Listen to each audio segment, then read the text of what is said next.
And a special thank you, Laura. A special welcome to all of our guests today who are here for our peer recognition award ceremony. Before we get into that lovely celebration, we're going to get started with some kind of business that we need to take care of first. The biggest thing that we'll start out with is I am requesting at this time any nominations from the floor for officer positions that we're going to do the ballot and election for later this meeting. So if you would like to run for any of our open officer positions and you're a current employee forum delegate for the next year, please speak now or forever hold your peace. And just to be clear, the open positions are all of them. Yes. So chair, vice chair, secretary, treasurer, as well as staff assembly, a one-year alternate position. That is correct. Any eager young folks out there looking to make their mark on the employee forum, we welcome your participation in this election and having you on the executive committee. Any interest, any takers?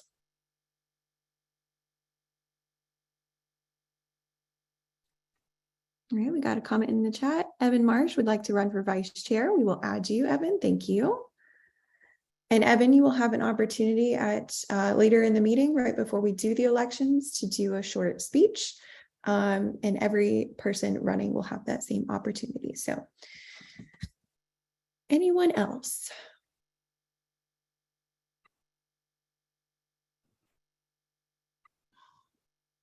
Okay.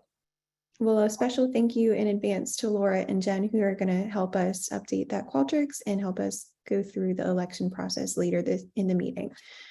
Okay, we're going to move on at this point. Right before peer recognition awards, we're going to recognize the outgoing delegate. So June is the end of the term for current employee forum delegates, and we have several who are, one, their current terms are ending and they're rolling off, or two, their current terms are ending and they're continuing on a new in a new term. So I'm just going to read the list of delegates whose current term ends this month, some of which, like I said, are rolling off the forum, and we thank you all for your service and we hope to see you back soon. And then some of y'all have kind of been elected and or appointed to a new term this coming year. So thank you to Ellie Alexander, Vanessa Blake, Jesse Bongiovanni, Rich Brandenburg, Shane Brogan, Tiffany Carver, Jackie Field, Stephanie Forman, Chrissy Greenberg, Jesse Hill, James Holman, Todd Hucks, Quintara Jernigan, Kira Jones, Mary King, Evan Marsh, Arlene Metter, Ayla Ocasio, Kelly Skurlock Cross, Teresa Silsby, Janice Singletary, Robert Smith III, Janet Steele, Matthew Teal, Sarah Walkerhagen, Tracy Weatherby Williams, Tracy Wiley, Michael Williams, Tyrone Williams, and Jacob Womack. So thank you all. Round of applause for all of our outgoing delegates. Thank you for all your work you've done in the past year and or 2 years you've been on the employee forum. Yay. All right. You also will receive fun certificates as an outgoing delegate signed by myself and the chancellor. I have not gotten them signed by the chancellor yet, but those will be coming to you soon via campus mail and or being picked up at the employee forum. So we'll reach out to you all. Awesome. We are going to move into our peer recognition award ceremony. Laura and Tiffany, I'm going to let y'all take the wheel and start us off with this lovely ceremony today.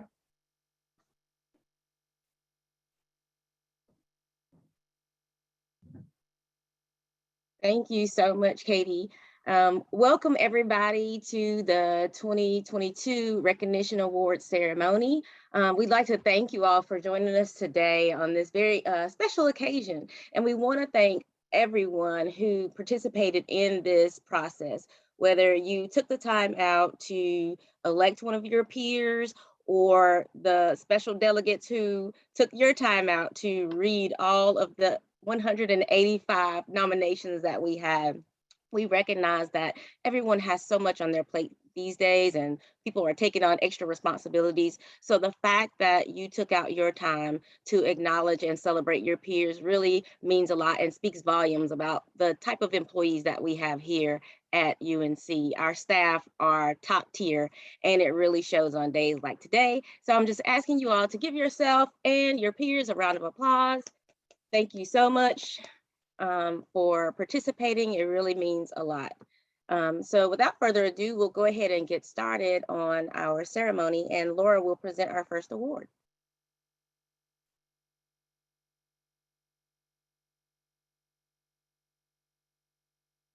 Too many things to finagle here. I got to run the PowerPoint and the unmuting. So good morning, everyone. My name is Laura Pratt, and I am so excited to be working with Tiffany to present these awards today. The first one that we are going to kick us off is our Hall of Famer. And so the Hall of Famer goes to 2 employees who consistently exemplify the university's mission of integrity, collaboration, respect, and high-level customer service. And these individuals have been with the university for at least 5 years. The individuals who receive these awards will be recognized on the forum's website. They'll be featured in our monthly newsletter, and they'll be awarded $100 on one of their June paychecks. So very exciting. The first person we'd like to recognize as Hall of Famer is Ryan Neve. Ryan, please correct me if I pronounced your last name wrong. Ryan works as an IT professional and provides IT and engineering support at the Institute of Marine Sciences in Morehead City. Ryan was nominated by a number of amazing peers, and one of those peers wrote, Ryan is one of those amazing, multi-talented people who work behind the scenes every day to keep an institution as large as UNC running smoothly. He works as an engineer, IT expert at the Institute of Marine Science, but now also serves the merged Earth, Marine, and Environmental Sciences Department on campus. He is perpetually ready to help, seems to know how to run all of the technology systems, interfaces easily with faculty, staff, and students, and brings incredible creativity and design skill to novel instrumentation projects that help drive the science forward, above and beyond what is expected of his role. He will even drop what he's doing and drive to the Triangle area on a weekend to help teach students how to build their own sensors. UNC is fortunate to have such a skilled, hardworking, and multi-talented employee who has committed too much to the success of its endeavors. So please join me in a round of applause for Ryan. Congratulations, Ryan. Alrighty, so our next recipient is Miss Pam Morrison. Pam works as a lead accounting technician at the Elshman School of Pharmacy, where she supports the Elshman Institute for Innovation, the everyday business operations of the school, and provides training and support for their accounting technicians. Pam also received multiple nominations for this award. One of her nominators wrote about Pam. Pam is a valued employee at the Elshman School of Pharmacy. She brings a wealth of knowledge and has demonstrated leadership among her colleagues. Over the years, Pam has been asked to step up and go above and beyond to meet the needs of the school. In every scenario, she has stepped up to meet our needs. This includes covering tasks and responsibilities of vacant positions, onboarding and training new employees, providing leadership and guidance to others on her team, while also doing her own job at the highest caliber. She does this with excellent customer service and high integrity. Congratulations to Pam. Round of applause. All right. Next up, we'll have our Perfect Addition Award. And our first recipient of the Perfect Addition Award is Christopher Daly.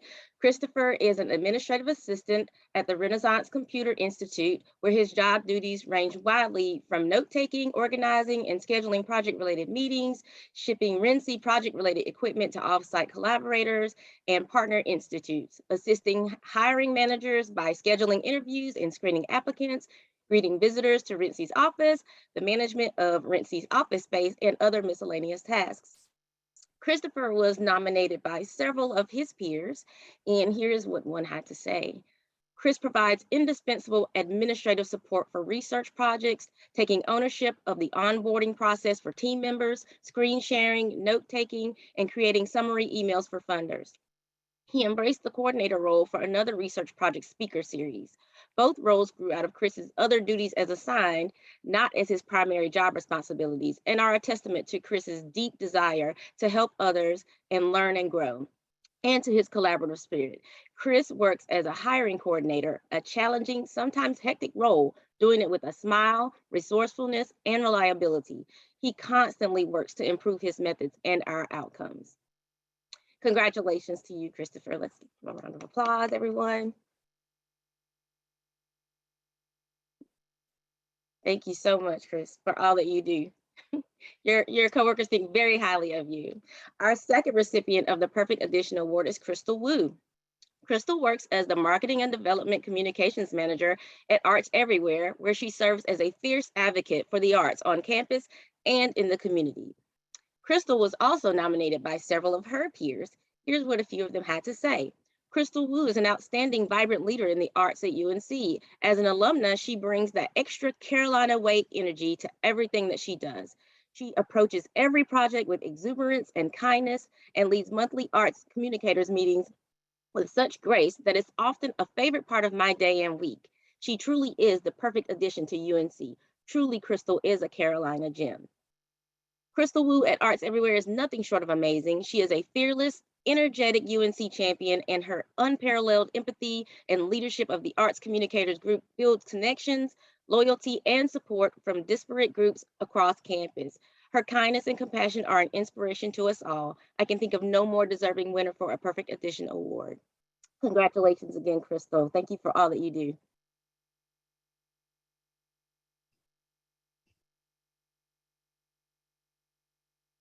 Alrighty, those are some amazing staff members, but guess what? We have more amazing staff members to recognize. So up next is our Professional Excellence Award. And this award recognizes 4 deserving staff members for exceptional execution above and beyond assigned duties, supportive interactions with their department, supportive interactions between campus departments, and or exemplary interaction within the outside community. These individuals will again be recognized on the forum's website, in our monthly newsletter, and will also be awarded a $100 stipend on their June paychecks. So our first folk that we are going to recognize is Miss Kimmy Yangling. Kimmy works as the Student Engagement and Events Programming Manager for the Innovate Carolina, where her role consists of managing 1789 Hub, an interdisciplinary community for all UNC students interested in innovation and entrepreneurship. Kimmy was nominated by Cindy Reifsnyder. Cindy, I'm sorry if I pronounced your last name wrong. And Cindy wrote about Kimmy. Kimmy Yangling works to promote diversity and inclusion for student entrepreneurs through internally networking with staff of key programs such as Shuford, Cube, Computer Science, Career Services, and with external partners such as startups and small businesses seeking interns. She has developed a minority-focused meet and greet event that pulls together job seekers with local startups offering internships. The event has grown annually over the last 3 years, and now she has won grant funding to further develop it in fiscal year 2023. Students engage with mentors and gain valuable education through these internship opportunities as well as the event. Amazing, congratulations, Kimmy, so well deserved. All right, our next recipient is Ali Ramirez. Ali works as the Assistant Dean of Students for Student Care and Student Support, where she does a lot of crisis management work, responds to student emergencies, and provides resources and advocacy to UNC students. Allie was nominated by Caitlin Drawn. Again, Caitlin, my apologies if I pronounced your last name wrong. And she says about Allie that Allie has been an essential asset as a part of the Dean of Students since her arrival. With the sad departure of many of our staff, Allie has worked tirelessly on assisting students and overseeing the functions of the Dean of Students amid multiple student crises, including the tragic passing of multiple students over the last year. Allie has worked outside of normal business hours to ensure students' safety and well-being, as well as communicate with law enforcement and crisis teams in Chapel Hill and the surrounding areas. Allie chairs the CARE team, working collaboratively with colleagues across campus to ensure students' needs are being met and campus is aware of how to support these needs. Allie has gone above and beyond to help our team manage crisis and make UNC a place that supports holistic wellness for all students. Fantastic, Allie. Thank you so much for all your contributions to UNC. All right, the third individual that we are going to recognize is our own Employee Forum's Stephanie Forman. Stephanie is the Executive and Special Projects Assistant for the Department of Health Policy and Management in the Gilling School of Global Public Health. In this position, she manages department projects and strategic initiatives and supports the leadership team. Stephanie is also a very active and dedicated Employee Forum delegate. Stephanie was nominated by two different folks, and one of her nominators wrote about Stephanie. Stephanie brings her energy, creativity, and commitment to diversity and inclusion to help create an environment in which UNC employees are treated with dignity and respect. Within our department, she has had key roles on major strategic initiatives. She works closely with Gilling's leaders in communication, HR, and the Dean's office. At UNC, she is one, a staff representative to the Committee on the Status of Women, two, chair of the Employee Forum's Personnel Issues Committee, and three, on the Staff Advisory Committee to the Chancellor. Four, she is an Employee Forum delegate. Through her actions, she makes UNC a better place to work. And that is really the truth coming from a forum delegate. So thank you so much, Stephanie. All right, our final recipient for the Professional Excellence Award is Susan Peterson. Susan is the UNC Global Infectious Diseases Clinical Research Director. In this role, she coordinates clinical research activities for the UNC HIV Clinical Trials Unit and the UNC HIV Cure Center. Susan was nominated by Cassandra Bernhardt, and here's what Cassandra had to say about Susan. Susan has been a fearless leader throughout the pandemic and worked nonstop to get the vaccine trials up and running while making sure that her team was properly being promoted and being paid fairly based on their professional development. She is always the first to recognize others on the team, and she is truly selfless. Susan, thank you so much. And again, a round of applause for all four of these incredible recipients.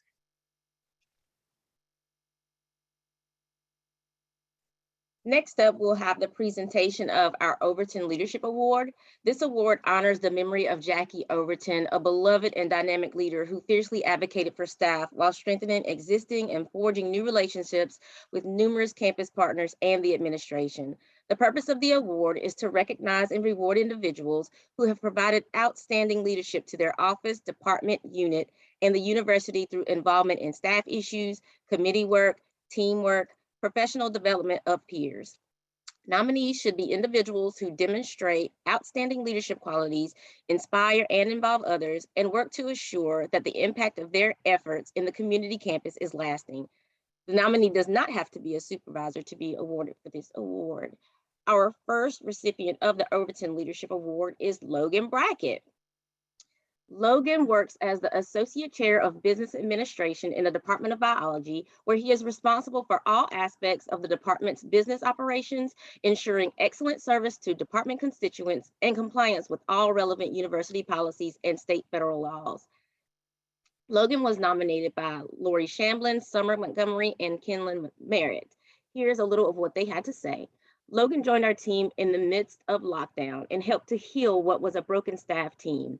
We endured a lot of transition and turmoil, and Logan heard us, saw us, and brought us back together. He fosters an incredible supportive environment, inspires and supports all of us to go after our goals. He exemplifies collaboration and leadership and has made an indelible impact on our department that will last far beyond what is hopefully a long career with us.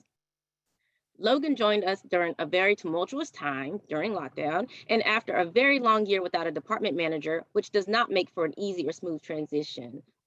Despite this, he has managed to create an incredibly supportive environment for a staff that was a bit cracked and overwhelmed. He is very thoughtful in his interactions with his employees and understands and encourages a healthy work-life balance.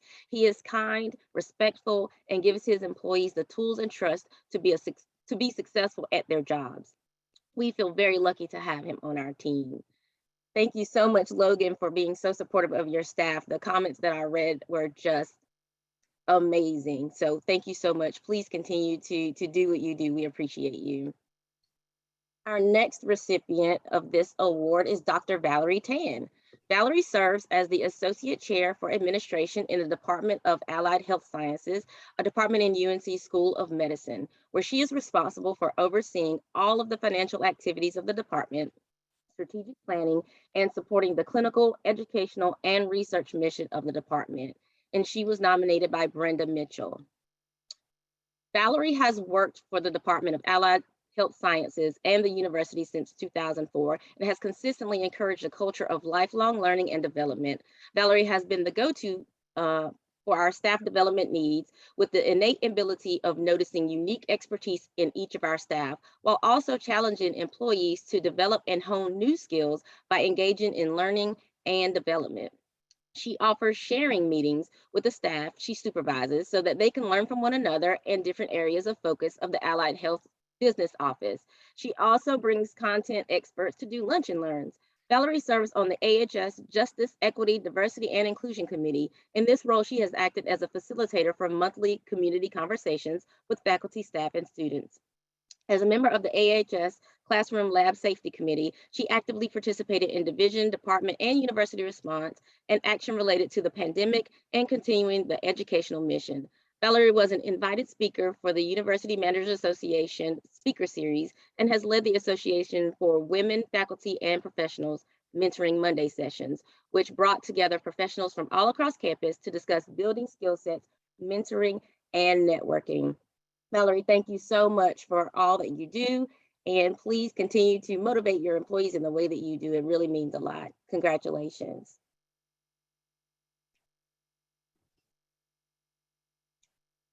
Alrighty, y'all. Up next, we are going to present the awards for our Pinnacle Award.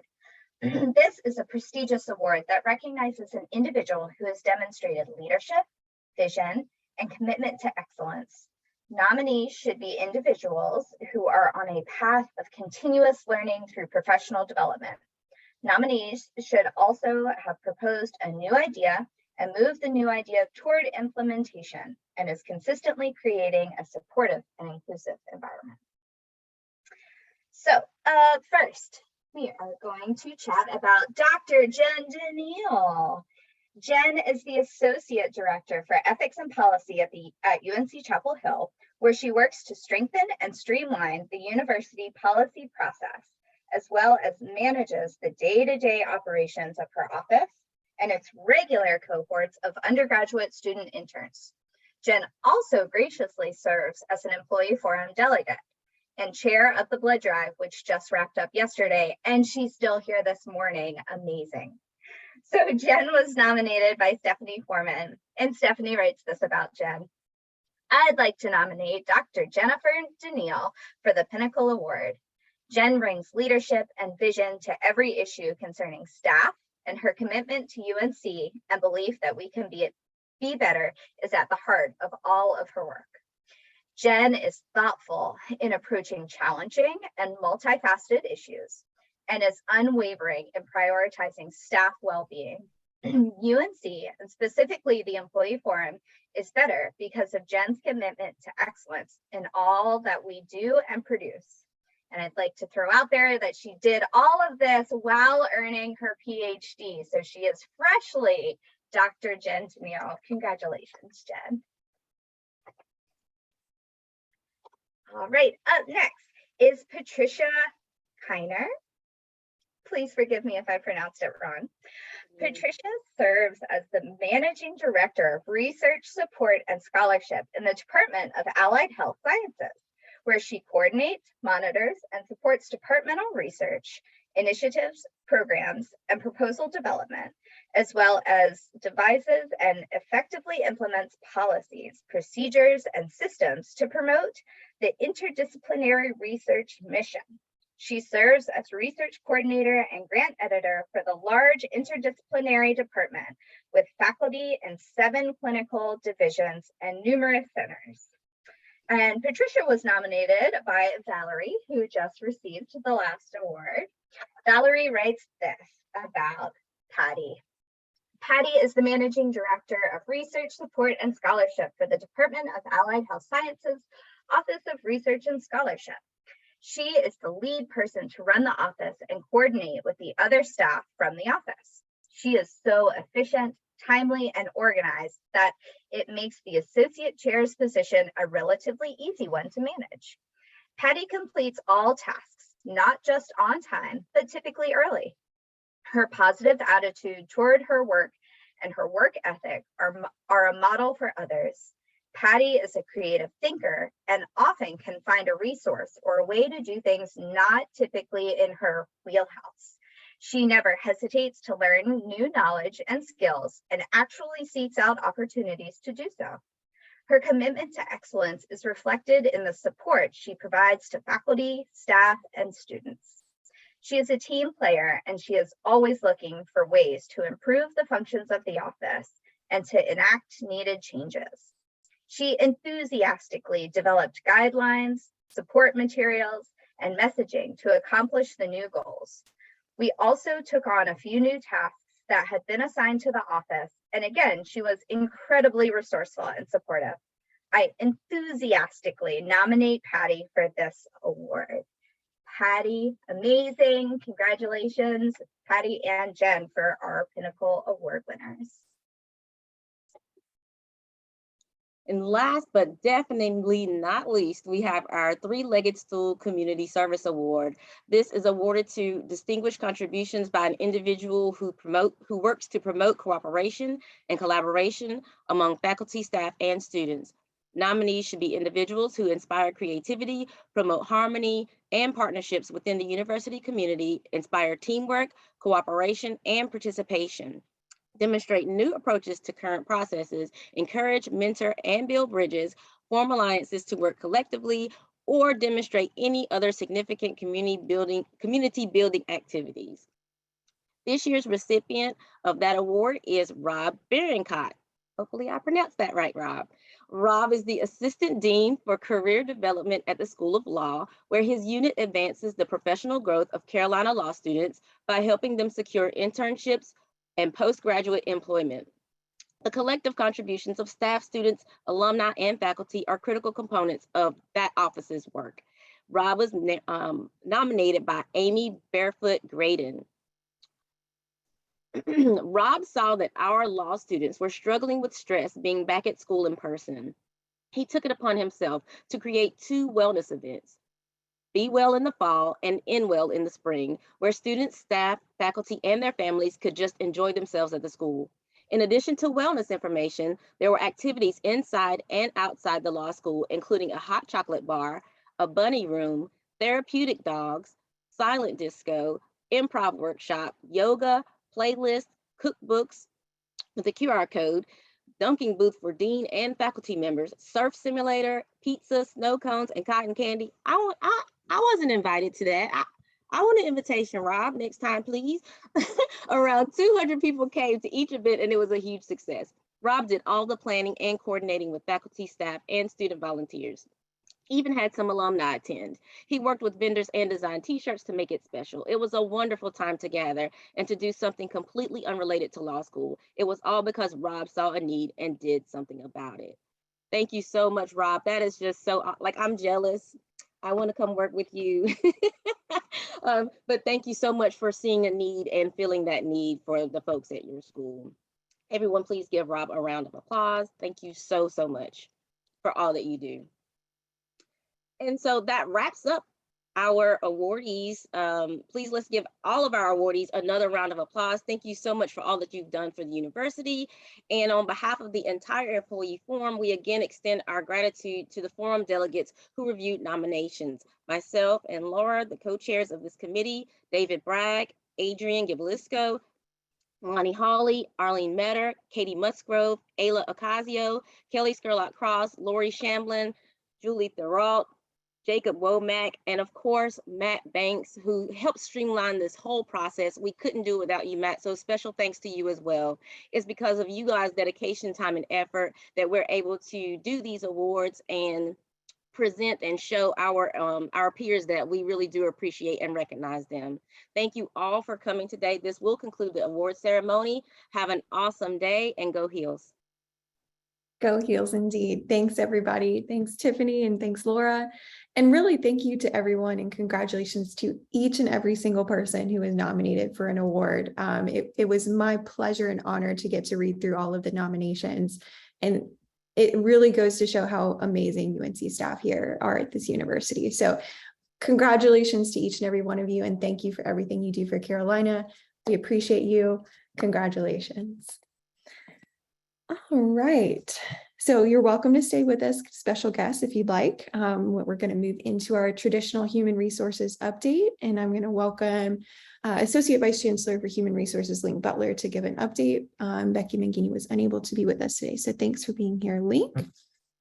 Thank you, Katie. Good morning and congratulations to all the award winners. This is one of my favorite times a year to be able to see all the wonderful things that our colleagues across the campus are doing and being recognized for. And thank you to the forum for all your work in recognizing all that great work that's being done. So big thank you to all.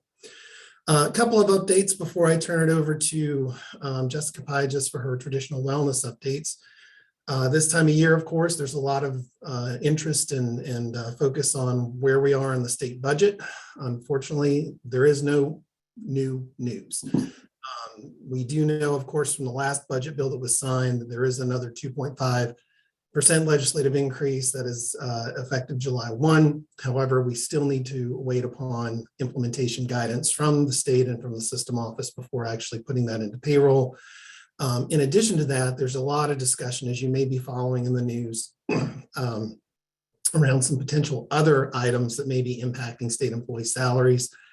In particular, potential for another annual raise process, potential for additional one-time bonus payments. All of that is still being sorted out in the legislature. We don't know exactly where that's going to land, what those provisions are going to look like. We're hopeful that we see some additional work being done at the legislative level. Fingers crossed, exactly, Katie, so that our wonderful workforce can receive some of those benefits. So more to come. We're waiting with bated breath on our end on additional guidance, and certainly we'll be communicating out what we hear when things become a little bit more final.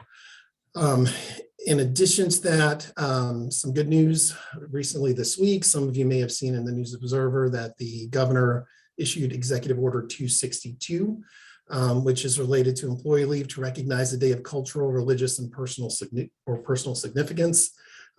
This is actually very timely. We've been doing some really good work with Adriani and others on the forum to try and clarify instructions, the policy around the alternate holiday provision in our holiday policy. This actually goes above and beyond that. This is in addition to that provision. So what this does is it does provide for a day that can be used by employees to recognize the day of cultural, religious, or personal significance. This isn't an actual additional holiday on the holiday schedule. It's a granting of additional leave. The other part of the good news is that the system office issued guidance because the executive order only applied to the governor's cabinet agencies, executive agencies, but the system office did provide guidance yesterday afternoon to roll this out for the university campuses. We are in the process of working with the folks in TIM to get it set up there, to get communication out, because of course, Juneteenth is just around the corner. We want to make sure we get information out so that folks can take advantage of this if they would like to use this time for that purpose. To give you some additional details on exactly what the policy entails, and this is sort of hot off the press. Again, we just got it yesterday afternoon. It would be 8 hours of paid leave available to employees, SHRA and EHRA non-faculty staff, and any leave earning faculty annually on a calendar basis. The leave can be used for any single day of personal significance, which includes, but is not limited to days of cultural or religious importance. Eligibility criteria includes probationary, time limited, and permanent employees. However, temporary employees are not eligible. The leave is prorated for part-time employees who work at least a half-time schedule. Employees who work fewer hours than a half-time schedule are not eligible. New employees hired after the date of implementation of the policy are also eligible. The leave must be used in one work shift. So this couldn't be, for example, split up and used 2 hours one day, 2 hours a different day, that sort of thing. Consistent with other types of leave, supervisor approval is needed before employees may use the leave. To give you a little more insight into some of the work we've been doing with the forum, and Adriani has been spearheading this. We have strengthened the language in the policy to strongly encourage that managers and supervisors do everything they can to accommodate requests for alternate holidays. This leave is not paid out upon separation. If it's not used, it expires at the end of the calendar year and isn't paid out. But it's our understanding that, of course, when the new year turns over, there's a new bucket of 8 hours of leave to be used for this purpose. There are some transfer provisions. So if an employee moves from one state agency or university to another, that this leave would transfer with them.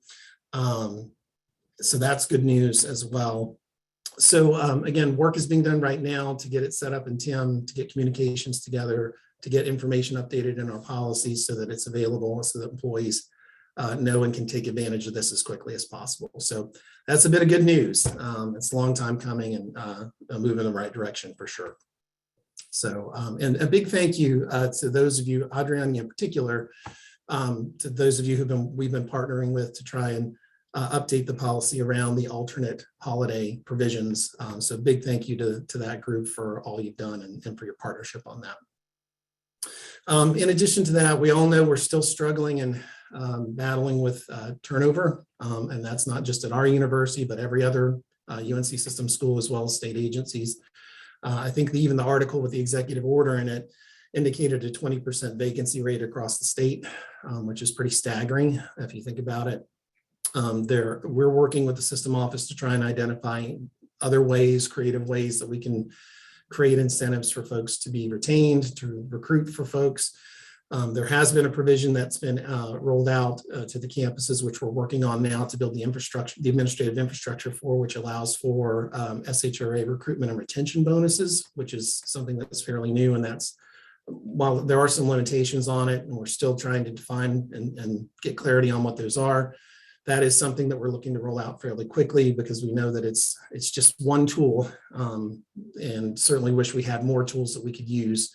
But it is a new tool that we're hoping to get out and work with areas on campus to be able to start taking advantage of that as well. So with that being said, those are kind of the big things that are happening on the HR front. Again, with the state budget, more to come. And I'm happy to take any questions. I haven't had a chance to look in the chat since I've been running my mouth, so I don't know if there's anything in there that I may have missed. Katie, if I did, please point it out and I'll do my best to answer. I don't see any questions in the chat, but do we have any questions for Link in these updates? Really great news on all fronts there, Link. Thank you for those great updates. You're welcome. Questions for Link? Link, I have a question. Will a campus-wide email go out about this new policy from the governor, or the 8 hours that everyone's going to receive? Yeah, we need to make sure that we get the word out as quickly as we can to all of our employees who are eligible, so that they know that they can take it, know what it is, number one, but that they can take advantage of it right away. As luck would have it, timing, we have an HR council meeting on Monday with all of the HR officers across campus. So we'll be taking some time to make sure that they understand, so that they can make sure their teams are prepared for questions as well. But certainly we want to get the word out far and wide on it. Thank you. You're welcome. I had another question in the chat link. If you start a new job, will the 2.5% increase relate to my new salary if I'm in the new role by June 30th? That's one of the clarifications that we're waiting on. Typically, what happens in most cases, at least the way that we typically try to handle it as we get closer to that July 1 date, is we try to factor in the 2.5% into any job offers that we're making, especially in the cases of folks who are promoting into new roles. I wish I could say that that happens everywhere in the state. I know at the other institutions that I worked at, for example, North Carolina A&T and North Carolina Central, that was part of our practice. So we do try to incorporate that as we're working on offers, especially in the when we don't have the final guidance yet, but that should be addressed in the final guidance, and so more to come. Excellent. Another question in the chat, is the alternate leave retroactive for 2022 or only effective for the new fiscal year? Apologies if this was explained already. No, I didn't cover that. It's a great question. My understanding is it's effective now going forward. So you wouldn't be able to apply it to a day, say in January of this year. But a day later in 2022, you could. Oh, of course. Yes. Yes. Yeah. Excellent. All Other right, questions for turn me? it over to Jessica at this point for wellness updates. I'll keep my eye on the chat in case anything else comes up, and certainly we'll try to address it. Jessica? Good morning, everyone. Great to see you. Good to see some of you yesterday at the blood drive. So we are already moving through June pretty quickly. We had one Wellness Wednesday webinar already on June 1st, which was Laughter, Humor, and Play to Reduce Stress, where we had 20 people participate. And our other June session is today on emotional intelligence, and we have 50 people registered for that the last time I looked. And we take things kind of a little bit easier in the summer as we prepare for planning for the fall semester. So those are our 2 Wellness Wednesdays for June, and then we'll resume again on July 13th and let you all enjoy that 4th of July holiday. But the session on July 13th is titled Being Adaptive in an Ever-Changing World. And all of these are on our HR calendar, so you're welcome to check that out on your own time at any time.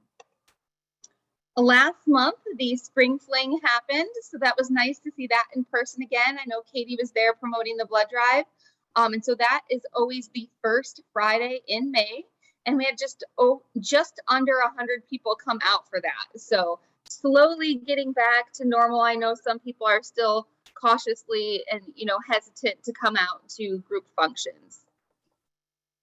Miles for Wellness ended their spring challenge that closed last month in May. UNC did an awesome job with representing universities across the state. We had 38 teams here at Carolina, and the teams walked a total of 85,071 miles, which is nearly 3.5 times around the earth. Our top performing team among all of those teams was BCAS Road Warriors, led by Jenny Vaughn from the School of Medicine Bowles Center for Alcohol Studies. So congratulations to Jenny and her team. And the full list of teams and their placements were posted in the WorkWell newsletter that went out Friday, and I'll send Katie the link as well. The fall challenge will begin a little bit earlier this year, and it is expected to start in late August and not September like previous years. So in the fall semester, I will be sharing those sign-up instructions and all those details in August.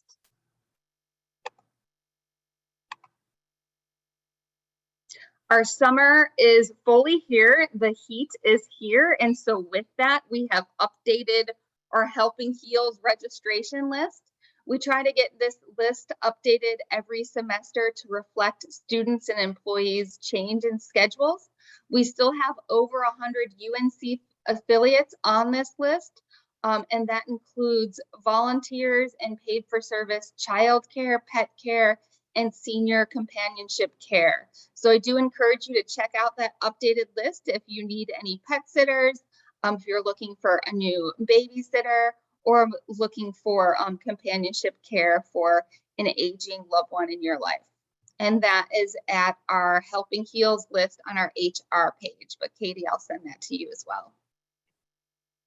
Later this month, we are starting our interest sessions for our Wellness Champions program. So we will start those on June 28th. We're giving people 4 opportunities just to be accommodating to people's schedules. So we have sessions available in the afternoon as well in the morning. Again, they're starting on June 28th. They're an hour or less just to get more information about what the Wellness Champions program is and what it would mean for you if you were to become a wellness champion. And we'll move forward with those sessions on June 29th, July 7th, and July 8th. So there is a Qualtrics sign up registration for anyone interested to sign up for one of those sessions.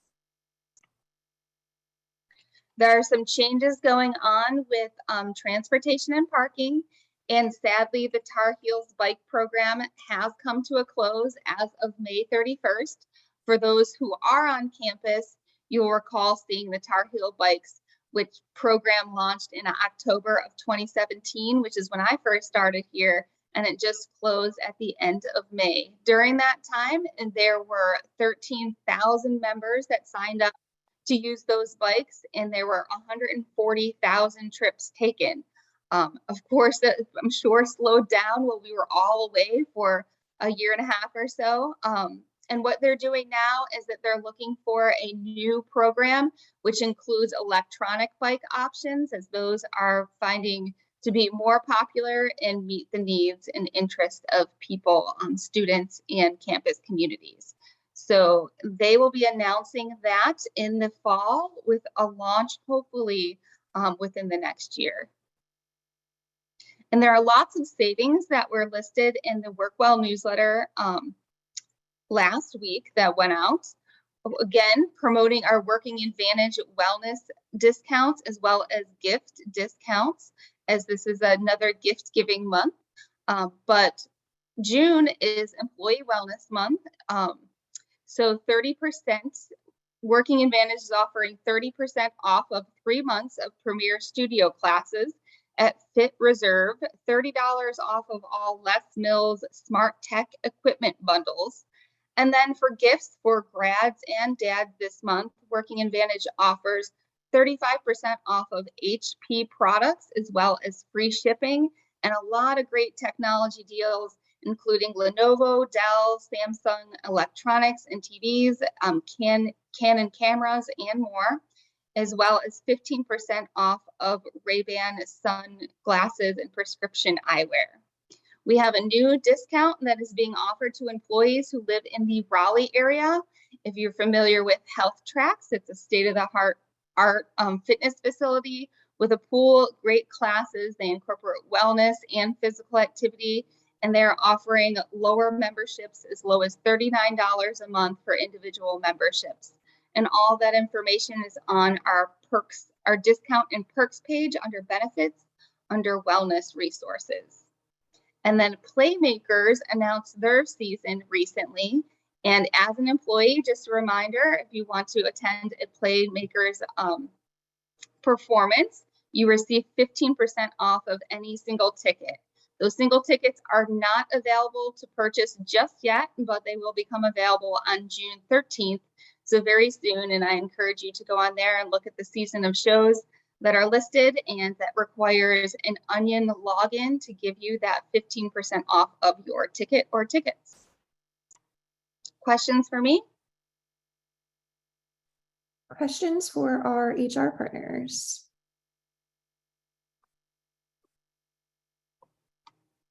I had a question in the chat. Let me see here. Chrissy, did you want to bring forward your question around the 20% threshold, or do you want me to bring it forward? I'm happy to try to pose my question. I was just curious about internal promotion and the 20% threshold. I know that we've been working with OHR to advocate for some change, and I know you all had been working on this front as well. And I had heard that there had been changes to potentially both EHRA non-faculty and SHRA internal promotions as far as requirements for levels of approval and that there had been some positive change or movement. But I was just wondering if, one, you could confirm that, and two, if you could explain sort of like what the old process was if we were attempting to promote somebody internally and, you know, at a salary rate above 20% of the current, and what the approval routes would be now with those changes implemented. Sure, happy to address that. Yes, there has been some good news on that front. We're actually in the process of updating language to go on our website that is specific to the new guidance we've received. Under the prior, I think we're all pretty familiar, but under the prior guidance, in general, if an increase exceeded 20% of the June 30th base salary, that would require external approvals by the UNC System Office and potentially the Board of Governors, depending on exactly how much the increase was.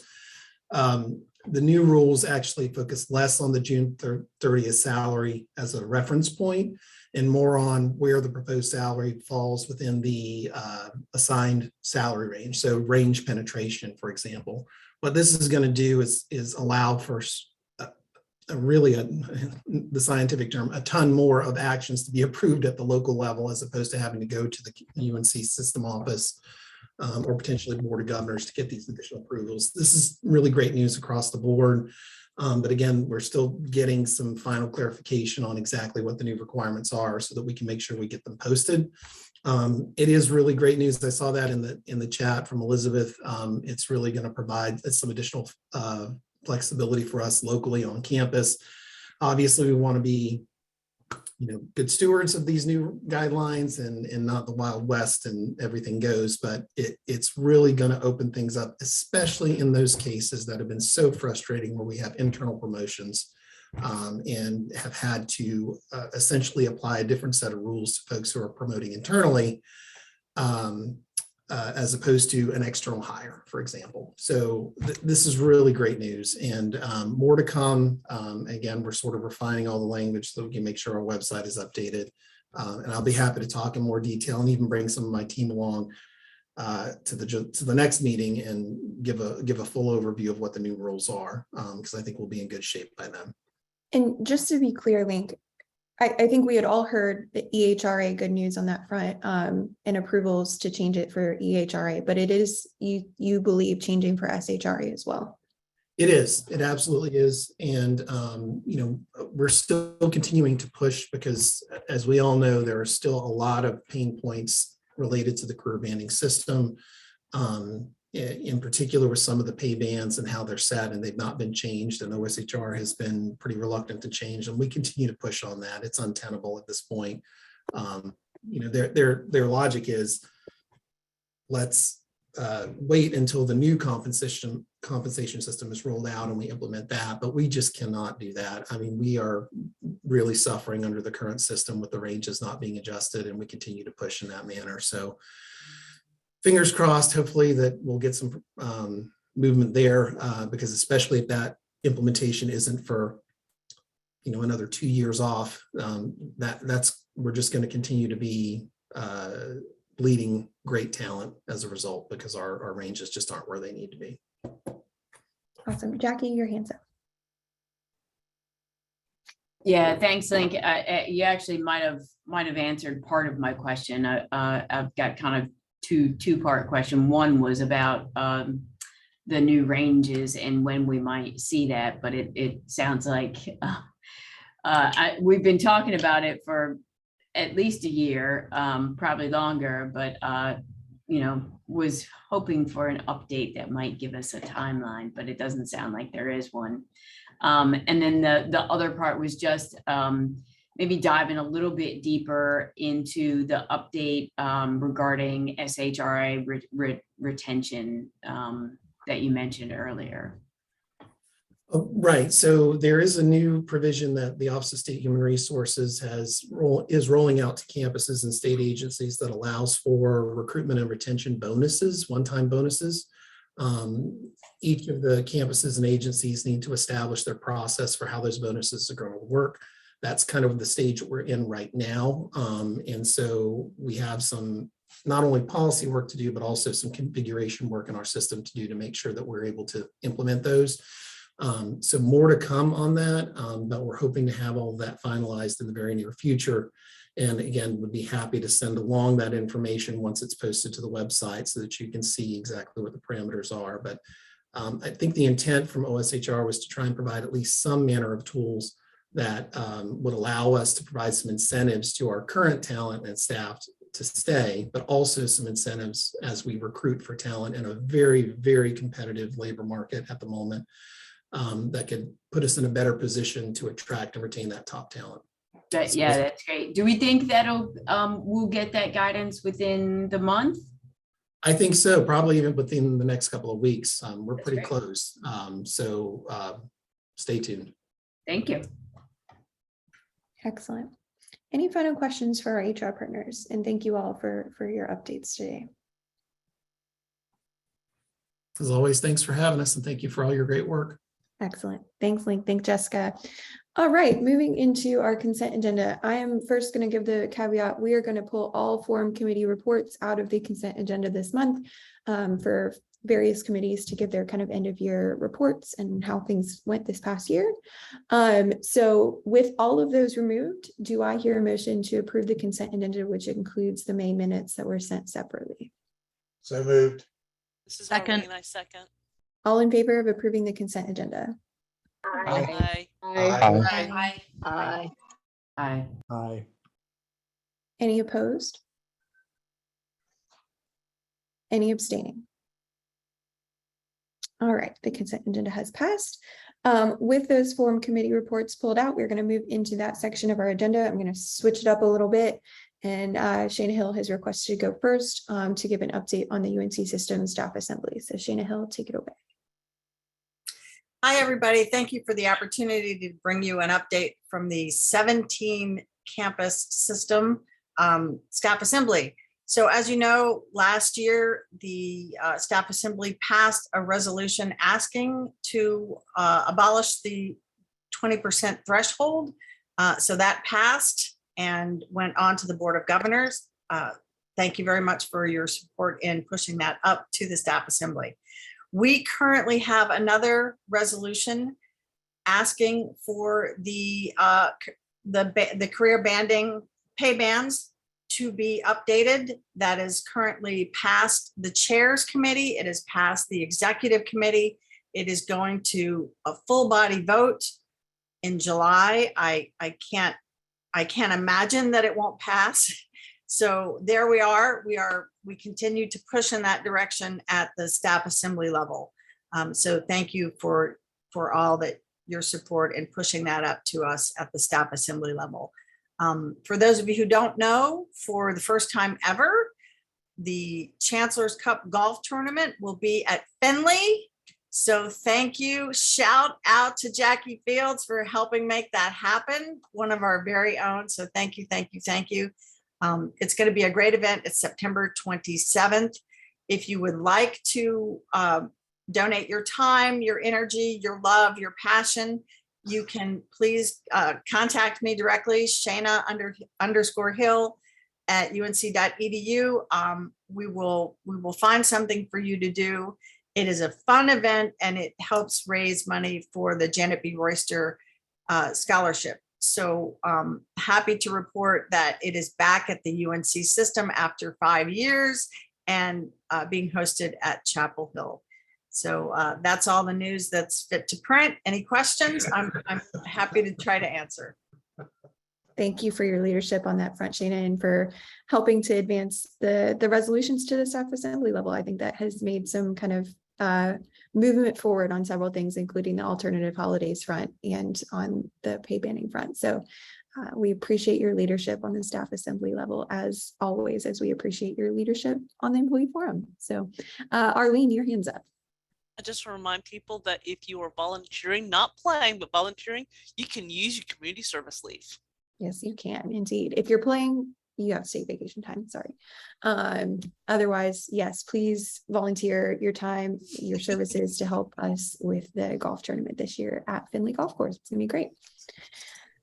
All right, we're gonna go back into our normal order of things and move to communications and public relations. Shane, any updates from your committee as we close out the year? find the unmute button.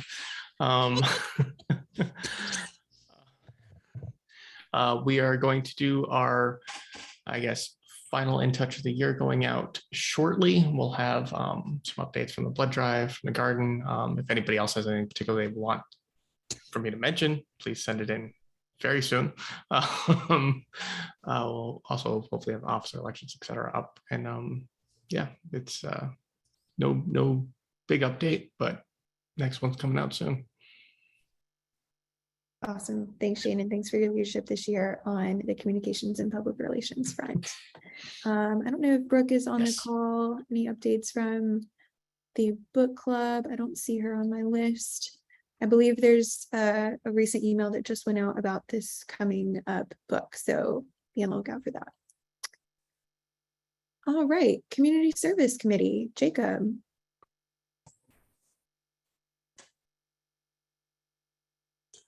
Oh, there we go. That was my Zoom's been mad at me today. I think I missed an update. Sure no one knows what that's like. Community service is not a whole lot to go about. We've kind of just been closing up for the end of the year. We're going to start picking some more stuff. Jen was actually much more busy with the blood drive, so I'll let her actually focus on that.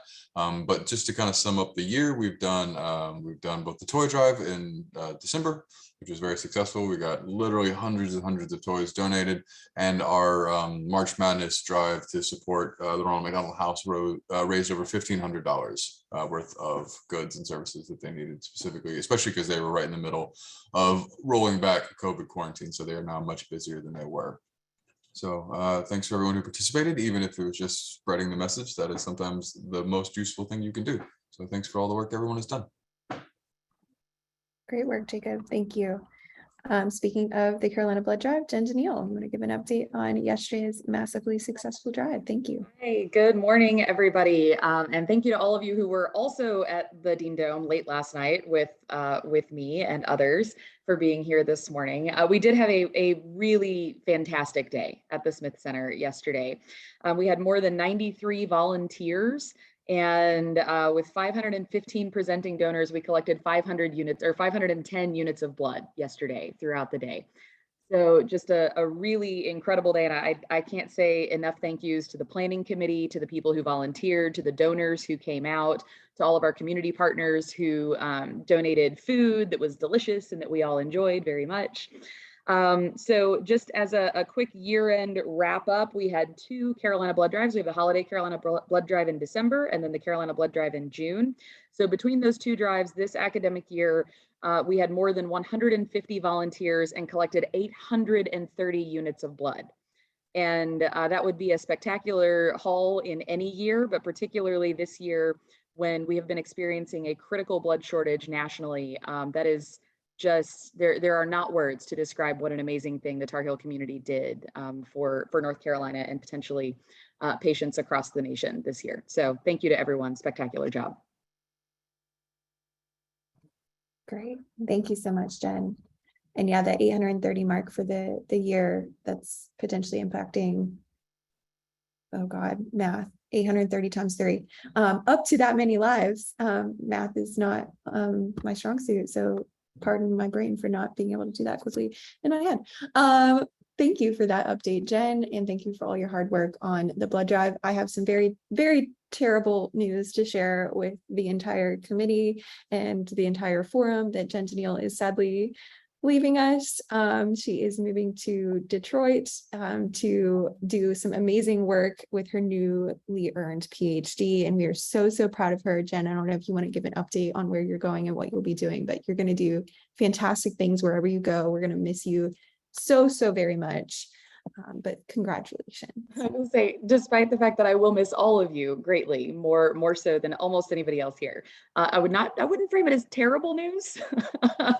Very terrible. It's terrible. So I am moving to Michigan to go be the director of policy and research for the Education Trust Midwest. So looking forward to getting back to my K-12 roots and helping to fix some educational things out there in Michigan. But I will miss you all, and I've already been told I have to come back for at least one of the 2 blood drives every year. So you haven't seen the end of me yet. But thank you all for being such a great community. You're going to do a fantastic job, Jen. Thank you. What just happened? Jen's leaving us. That's what's happening, Keith. And she made me serve as a reference for her. So I had to say nice things about her, and it was actual torture. You can blame Katie for not taking the reference and keeping me here is what I just heard, actually. I would have felt bad. That would have been wrong. Anyways, thank you, Jen, for all the hard work that you put in. We've got a great successor that has stepped up to the plate, and Laura Pratt has stepped into the role, and Laura is going to co-chair that group with Amber Meads, who works on the blood drive as well. So thank you, Laura, for willing to step into that role, and you're going to do fantastic. So thank you. Thank you both. Awesome. Okay, next up, we've got Community Garden. Arlene, do we have any updates there for the year? Well, the garden has opened up for housekeepers to come back and get their produce at the garden after, 2 years. So that's a really big thing. It makes Claire very happy, makes the housekeepers very happy. I guess that's the biggest change for this year. They continue doing the year-round gardening, getting lots of produce, and of course it's summer, so any staff members who would like to volunteer in the garden, it's a really good time because they really need the volunteers, and there aren't a lot of students to volunteer. So, and it's a pretty place. It's not very well shaded, so you can work on your tan. Although some of us rely on sunblock to prevent that, but. Awesome. All right. Thank you. Thank you so much, Arlene. Yes, it is a great opportunity to go and volunteer in the garden. So I encourage all of you all who have not experienced that to go out and volunteer. Team building. Team building, great opportunity if you want to take your work team out there. And community service leave, opportunity to use that as well on campus to the benefit of our housekeepers and other folks on campus who benefit from the food from the garden. So thanks, Arlene, for all your work on that committee this year. Next up, we have diversity, equity, and inclusion. Joseph and or Janet, any updates from DEI for the year as we close out? Hey, Joseph. So, hello. So the main updates, I think kind of already, the big one was already done with Lincoln for Adriani and the alternative holiday moving forward, which was a really great achievement, and I really want to give her a round of applause for spearheading that initiative. The other main updates are that we're changing our structure a little bit, and so what we're doing is we're going to have 2 people at each position so that we can have kind of a more cohesive effort to keep our momentum going. So everyone kind of knows what's going on, and just makes it easier. It seems like it's been working well with the co-chair position that Janet and I have been working under, and so it's just something we wanted to share, just let other committees know that it's been helpful. And then I think that's the main things. Anything else we'll probably put in our annual report, but that's the main changes thus far. And once again, great job, Adriani. Yes, great job to the entire committee, Adriani, and all of the folks on the DEI committee that kind of spearheaded that effort. So thank you for doing that. Awesome. Let's see here. Next up, we have education and career development. Ellie and Laura, any updates from y'all on education career development things? Sure. So I'll start with the professional development grants, which our committee administers. Last calendar year, spring 2021, fall 2021, we were able to award a total of 28 grants. And then in this spring 22 cycle, which will be next fiscal year, but it's all, it all happens before it happens. We were able to award 11 professional development grants, which is great.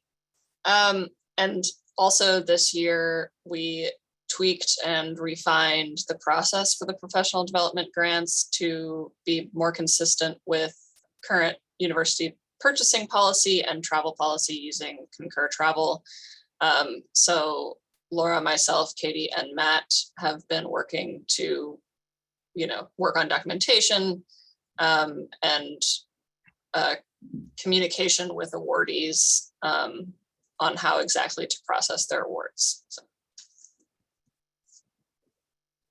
Awesome. So I'll pick up here and chat about the Carolina Family Scholarship. And I'm also going to use this time to really sell it to you, because I know we have some new delegates here that are just itching to get involved in committee work. So brace yourselves. It's going to be great.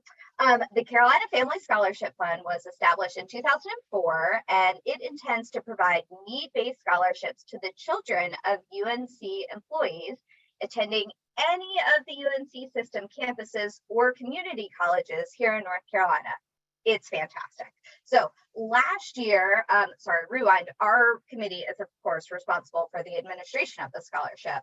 So we create the application, we work with the review committee to review all the applications. And then of course we collaborate with the Office of Scholarship and Student Aid to ensure that funding is distributed to the recipients. So last summer, summer of 2021, we awarded 8 students a total of $16,000, so $2,000 each, to be used to further their education, which is amazing. And the good news is we learned that we have another $16,000 that we can give out this summer. So we are in the midst of scoring. I'm gonna say that we're in the midst of it, even though I haven't sent those to be reviewed yet, to be in your email inboxes by the end of the week, I promise.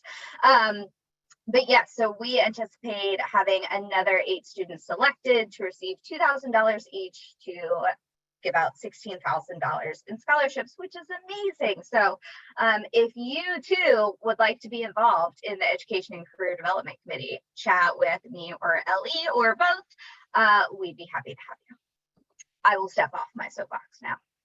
Great spiel, Laura. Thank you for that. Any final updates from Education Career Development? They're all good. Awesome. Thanks for all your work on that committee this year. To you both, I know the hurdles that we had to face with the professional development grants and Concur were not fun. Concur is pain in the butt. So thank you. Let's see. Next up, we have membership and assignments. Tiffany, any updates from you as we close out the year on the forum? Yeah, so as we close out, we're starting to begin planning for the anniversary celebration. And so actually I plan to send out something to the folks who expressed interest in participating on that committee planning for October this week. So hopefully we'll get to have like a Zoom meeting sometime soon in the next week or so to kind of get the ball rolling a little bit faster. I have gone ahead and reached out to the Carolina Club and trying to arrange some of that stuff, but we really need to firm up some dates and other information. Other than that, I don't have any major updates. Awesome. Thanks, Tiffany. And if you are, like Tiffany said, if you're interested in helping with the planning for our various events next year, including our 30th anniversary, please reach out to Tiffany and she will loop you into those conversations. Next up, we've got personnel issues. Stephanie and Matt, any updates from y'all as we end the 2021-2022 year? Yeah, thanks, Katie. Hey, everyone. So Matt, mostly Matt, and a little bit of me put together our year-end report. It's on the team site, so I encourage everyone to look at it. I just want to highlight what we're going to be focusing on for the next year, or some of the things that the committee's already identified we will be working on. The big piece is all around retention. So advocating for compensation system updates, range revisions, addressing pay equity, and then meaningful career development and pathways to promotion, mentorship, and kind of anything else that falls into those categories. So we're just starting to think about all of the different things that fall into that big retention bucket and how we can kind of strategically move forward on it. Our July meeting, we are tentatively going to be meeting with Becky and Link to get their kind of input on how we can work on this. So for everyone in this meeting who's interested in joining that July meeting, I think it's going to be on July 18th. shoot me or Matt Banks also has the invite. Shoot me an email and I can forward it to you. So those are the main things I just wanted to highlight. Matt, is there anything else you want to talk about? Nope, you nailed it. Okay, look at the full report. It covers what the committee does, what we've done in the past, and then, like I said, more detail on what we're looking forward to working on in the next year. Awesome. Thank you both for pulling that together and for all your great work on the Personal Issues Committee this year. We've pushed some buttons at all the right places and gotten our voices out there to kind of advance staff concerns and issues across campus. So I appreciate all of your leadership on that front. If you're interested in joining the Personal Issues Committee, be thinking about that, check out their annual report, and we will have the opportunity for you all to choose your committees at the June or July retreat, as we've talked about before. Next committee up, we kind of already did our annual update for recognition and awards by doing our award ceremony, but Tiffany and Laura, any final comments on that as we close out? Just many thanks again to all who helped and participated. Agreed. It's one of my favorite meetings of the year, the June meeting, because like literally my face hurts a little bit from smiling so much from hearing all the great things from the awardees this morning. So round of applause again. Awesome. Any rules update, Jacob Womack?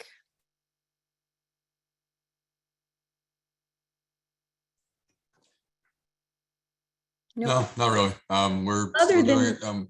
We're going to do our vote later this Yeah, meeting. obviously we will need to approve of them. But no, there's other than the fact that we need to vote them back into a place. No. Awesome. All right, we'll talk about that a little later in the agenda. Thanks for that, Jacob, and for all your work as parliamentarian this past most of the year-ish. When did Kevin leave? Can't remember. So thank you for your service in that role. We appreciate you. We did this staff is happy. There we go. I can't remember. He unfortunately left us right over the holiday break. I literally, like, I don't remember what happened yesterday at the blood drive. No. If it wasn't traumatic and if it wasn't sad, yeah, I don't know. There's a lot of those in my memory fighting for placeholders. Love it. Okay, awesome. University committee updates. Any final updates on advisory committee for transportation and parking, Shane? Nope, they still just delayed the last couple meetings, so nothing new from. Awesome. And I know there's various parking updates on the horizon, so hopefully we can get with Cheryl and some others to kind of ask some pressing questions on that front and get an update before the new parking year rolls out. What, in August? Is that right? Yes, August 1st. The law school has not started our parking allocation process yet, so stuff.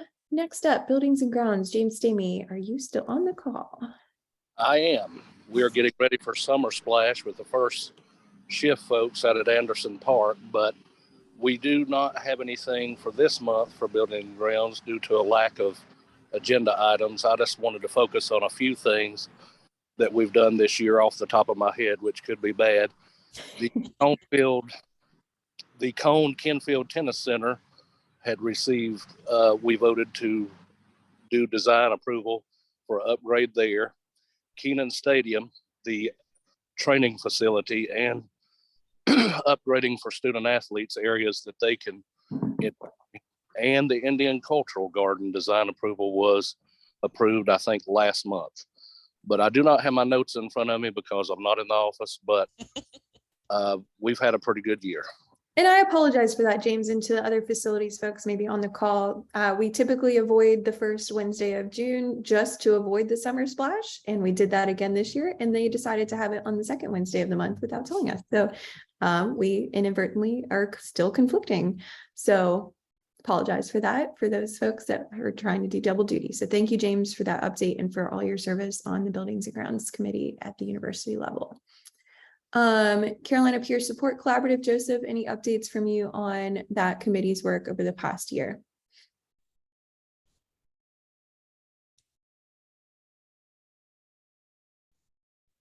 Joseph may be busy. We'll loop back to that. Policy Review Committee, Evan, any updates from you on the work of the Policy Review Committee?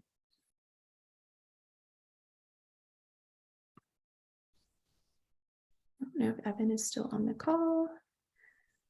I don't see him on my list. Oh, you are. You are. Oh, there you are. Not at this time. Audio issues. Okay, no worries, Evan. Thank you for your work on that group, Evan. Student Stores Advisory Committee, David Bragg and or Evan. Any updates from y'all on the Student Stores Committee? No updates. Awesome. All right, well, those are the committee updates. Executive Committee, I don't really have any other updates other than we're getting ready to do elections for the officers which serve on the Executive Committee. So getting ready to do that. We're going to move into that in old business as we speak. We're going to start with the elections and kind of go through and do kind of our little spiels about why we're running and what we want to do this year. If you guys want to speak, you have up to 5 minutes. Each candidate has up to 5 minutes and can talk for as much or as little as you want to. And then we'll actually send out the ballot and I'll have Jen and Laura kind of take the lead on doing that while they're doing their magic behind the scenes and we're voting and doing all that fun stuff. We'll do the standing rules document approval process as we kind of, wait for results. So without further ado, we're moving into the officer elections portion of our agenda, nominators and candidate speeches. Again, nominations were accepted from the floor earlier in the meeting. So again, if you really, really want to come forward and add yourself, let us know. But I don't really have much to say. I'll start as the only person running for the chair role. I'm really excited and hope to have y'all's vote to serve again as chair of the Employee Forum. I feel like now I at least have my feet under me and kind of know the lay of the land, and hope to continue advocating for all of you all and all of the staff here on campus. Really, I couldn't do any of this work without the people on the Employee Forum. It's really just my job to amplify your voices and to amplify the work of the committees as best I can. So I hope to have the opportunity to do that again. And Keith, thank you for nominating me for this role again. So awesome. Next up, Vice Chair. We're going to start with Keith Hines. Keith, would you like to make any comments? Yeah, sure. First of all, glad to be here. So I read something one time, and this is the space that I try to live in. And it says, language may be a little rough for some, but I'm going to say it anyway. It says, be all in or get the hell out. Life's too short for being half-assed. So that is kind of where I try to live, in that space. I try to live in that space and work in that space and not just take up space. And I think that's what I've done this past year with being vice chair, and would love to continue to do that because the work is not done. I don't know that the work will ever be complete because there's always more to do. And as long as I'm here to do the work. So that is pretty much it. Great, thank you so much for that, Keith. Next person running for the vice chair role, we have Evan Marsh. Evan, do you want to provide any comments? I know you're having audio issues. If you want to put anything in the chat, that's totally fine too.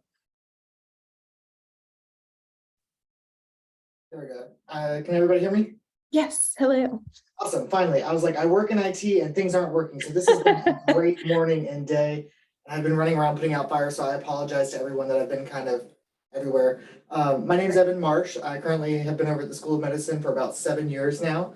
The reason that the role of vice chair kind of really interests me is this will be my 3rd year going on in the forum, and I really love the work that we've done so far. I've served on a couple of other national committees for IT and other endeavors, and IT and diversity and some other work of that nature. And I just think that I have so much more to give to the university that I'd really like to pretty much help out wherever I can. So be it the vice chair or be it the Keith wins, and I just keep helping out in all the other committees that I can. Either way, I'm just happy to be here and support Katie and everybody else as much as I can. Great, thank you so much, Evan. Awesome. Next up, we have Secretary. Tiffany Carver is the sole person running for the secretary role. Tiffany, any comments you'd like to add? Just to say thank you to those who nominated me. Again, I really don't take it lightly. I really do appreciate it. This role definitely means a lot to me. I appreciate the opportunity to be able to serve the university and the forum. It's been awesome, and I just love you guys. Really, I do. And so it's been an honor and a pleasure to continue being the secretary. And again, like I said, I don't take it lightly. I really do appreciate the opportunity to be able to serve and represent the forum in this capacity. So thank you guys so much again for all of your support, and hopefully for your vote, since there's no one else for me again this year. Excellent. Thanks, Tiffany. For the treasurer role, we have Tiffany Weatherby-Williams. She couldn't be with us today, so unfortunately she won't have any remarks today, but she is literally the sole person running for that position as well. And finally, we have, not finally, parliamentarian Jacob Womack.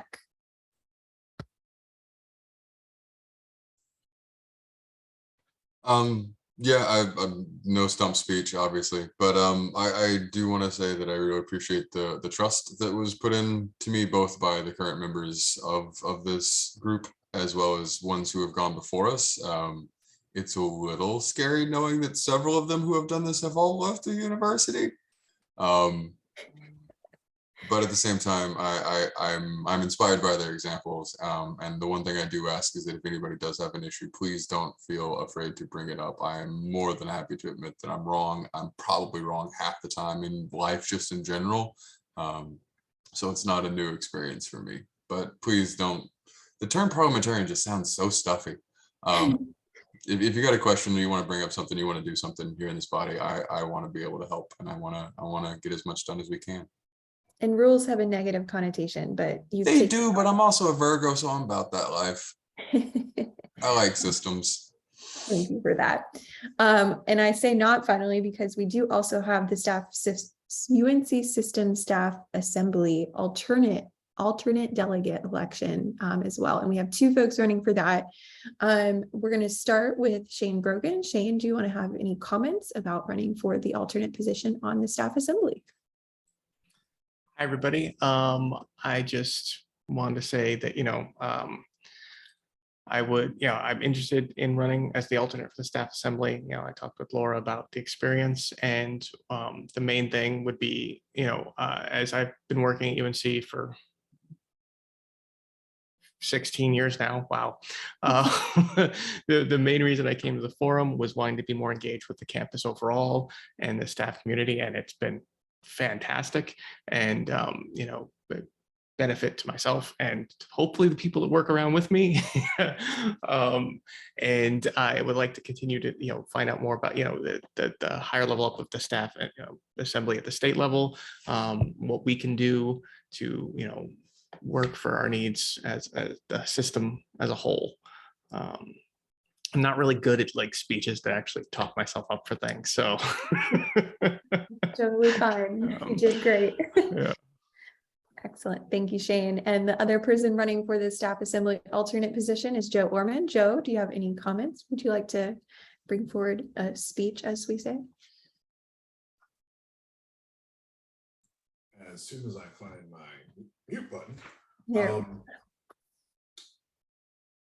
I pretty much would just echo Shane. I've been at the university for less time than him, almost 7 years now, but I want to serve, and being on the forum has been great, so I figure maybe I can do a little more, and that's all. Awesome. Thanks, Joe.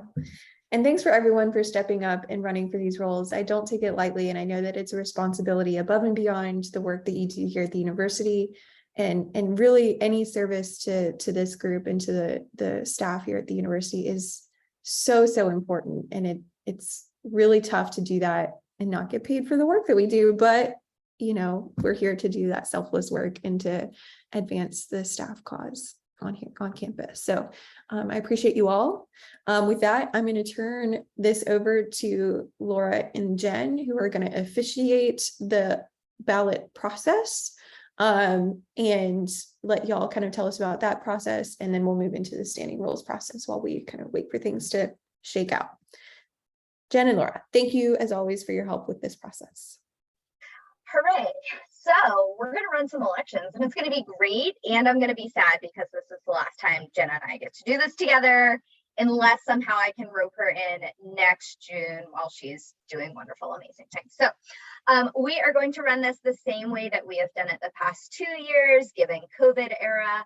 And we're going to do this with an old-fashioned Qualtrics survey. So if you are a delegate of the Employee Forum, you are eligible to vote. If you are not a delegate of the Employee Forum, please do not click the link and vote. Now, here's how we know if you vote or not. All of you are required to post your name on the ballot. We're not going to go around saying who voted for who, but we just have to have it by general statute. So when you click the link for the Qualtrics, the first thing you're going to do is put your name in the text box.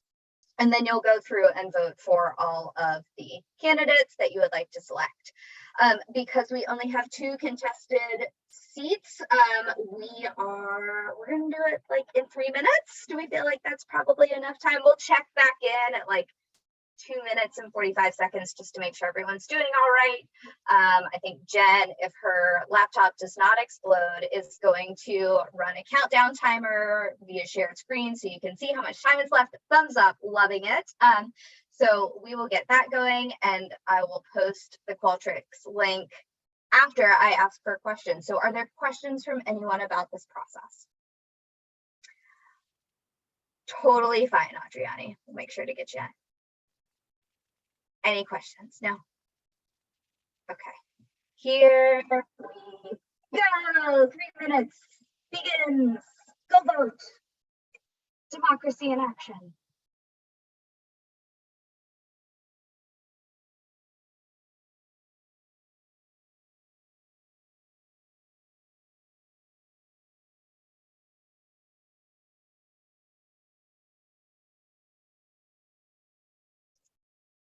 If you have any trouble with the voting process, feel free to send me just an individual message.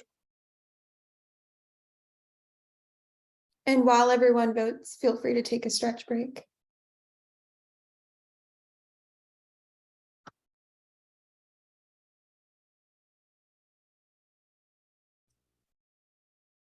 I just want to mention that apparently the hybrid parking is still going to be in effect this upcoming year. Yay. There are several things that parking, I think we need to hear some updates from them and be able to ask questions of all the changes that are happening. So hopefully we can do that over the summer and kind of get everyone on the group an update on that front.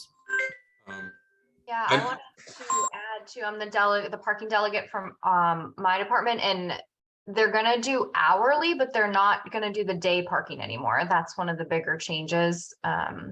So you won't have the option to self-select a day parking in some of the parking lots in Pickett, which I think is going to be challenging because we had a lot of staff who maybe only came to campus as needed and used that day parking. And now we'll probably have to do caps or something like that, park and ride. Interesting. Thank you for that. That's helpful.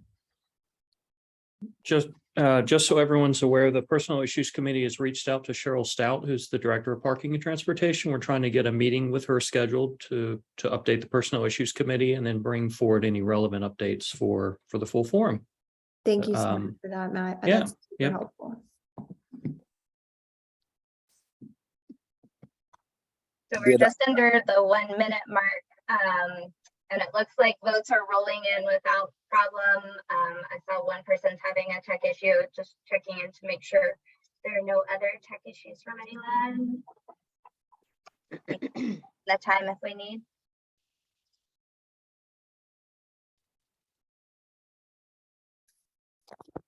Cool, cool, cool.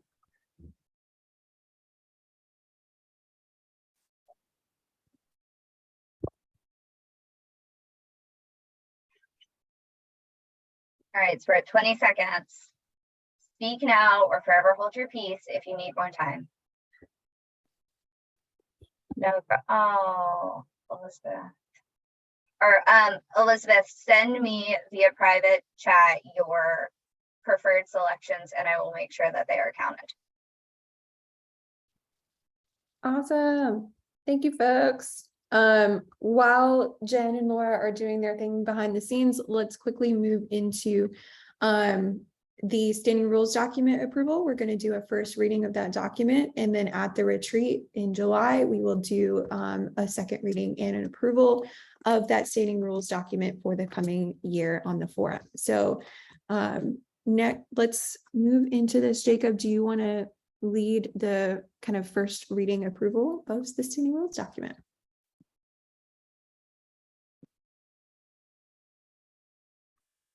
If not, I can share my screen and go through it really quickly. I just want to say I'm really depressed that no one voted for me.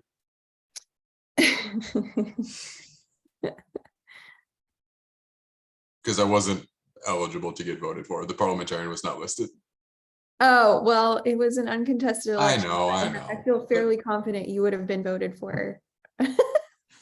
Sorry about that, Jacob. I thought it was fun. I vote for you, Jacob. Yes.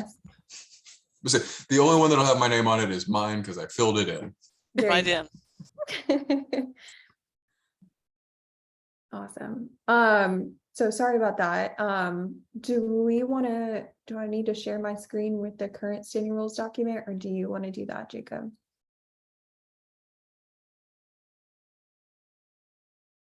Oh, you're muted. Yep. I actually just went ahead and put it into the chat. So if anybody wants to just click on the chat, that'll take them straight to the standing rules. Okay. They're pretty straightforward. What I do like about them is, and something that Kevin did that was really nice, is not only do we have the actual standing rules, but following them highlighted in yellow, I believe, is kind of more of like a plain English version of the rules. So if like something seems a little bit wonky, you're like, wait, what does this actually mean? There's actually a follow-up kind of clarification section. And just for general purposes, we can change these at any time during the year. If somebody like looks at it like, I don't know, I've got a question, and you want to talk to me between now and the next one, we can always change them. They are always flexible, but it is important that we adopt them initially because it will govern the way that we do the rest of the things. Okay, so Jacob, as parliamentarian, both current and potential future parliamentarian, pending an election that didn't really happen for you,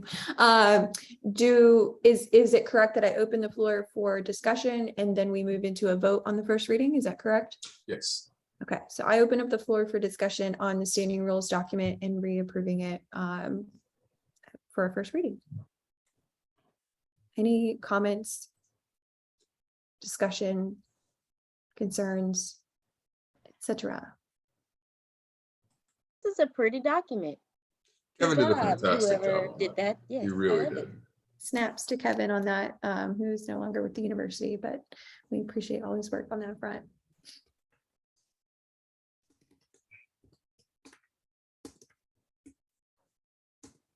Excellent. Hearing none other than the affirmation of the document as being very aesthetically pleasing. Pretty. It is pretty indeed, Tiffany. Hearing no other comment or discussion, do I hear a motion to approve the standing rules document on first reading, and we will bring it forward for second reading next month? First. Do I have a second? I second that. All in favor of approving on first reading? Aye. Aye. Aye. Aye. Aye. Aye. Aye. Any opposed? Aye. Any abstaining?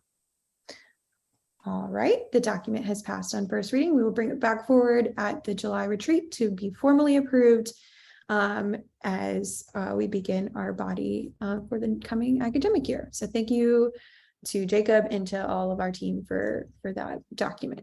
Oh, that is great to hear. Kevin has a new job and he's loving it. I love that. Okay, so Jen and Laura. Jen, you're muted. I don't know if you guys have any updates. Are you finished? Looks like they're still talking, so maybe they're not finished. If they are not finished, I'm going to move into other sections of our agenda and we'll come back to the results. we don't have any new business to discuss at this moment.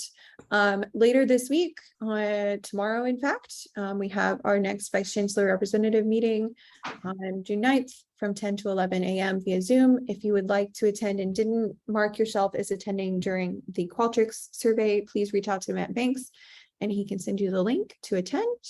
We are looking forward to that and having the opportunity to ask our questions of the VCs for this month. We're going to ask them several parking questions and some other things. So Laura says something in the chat, important. Hello. What do we do if there is a tie? That's a good question. I might need my parliamentarian to weigh in on this because I do not know the answer to that question.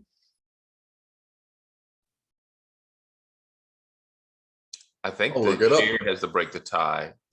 What, the chair has to break the tie? I believe so. Well, I voted in the election, so my vote. You can check the bylaws, but I do believe normally the chair would. Chair breaks the.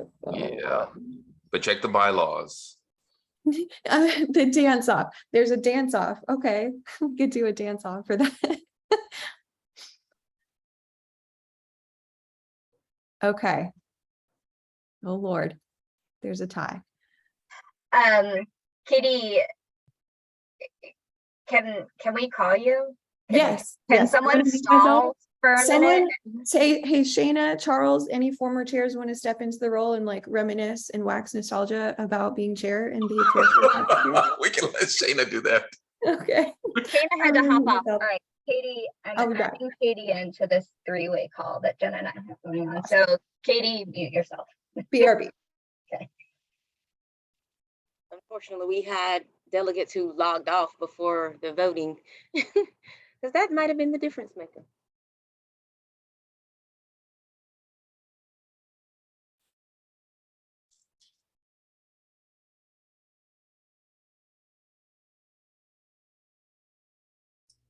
I don't know if everyone looked at the wellness letter, but there's a COVID booster incentive leave that if you attest to having received your first COVID booster and upload documentation by August 31st, you get an extra 8 hours of paid leave, prorated for part-time employees. Oh, I didn't know that. Check out the Work Well newsletter. That is, if you have not done it. I'm just asking the question. I don't know actually, because I said I looked at it during the meeting and went, oh, this looks interesting. Okay. Hey, Jacob, I'm sorry to interrupt. Jacob, are you looking up policy? I am, and there's not a specific bylaw for a tie. Cool. Yeah, that's why I read it 3 times in a row. Like, did I miss it? And there's not. The one rule that might actually affect it is the way they're currently written is it needs to be done in person, which obviously we're not doing due to COVID restrictions. So that shift did not get put into the rules, but there is specific rules against absentee balloting. So it might be that you just rerun the ballot with who is here.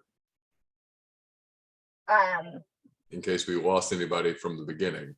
Okay, so why don't I quickly pull together a new Qualtrics with just the one that's a tie and send that link, and we'll do another minute and 30 seconds.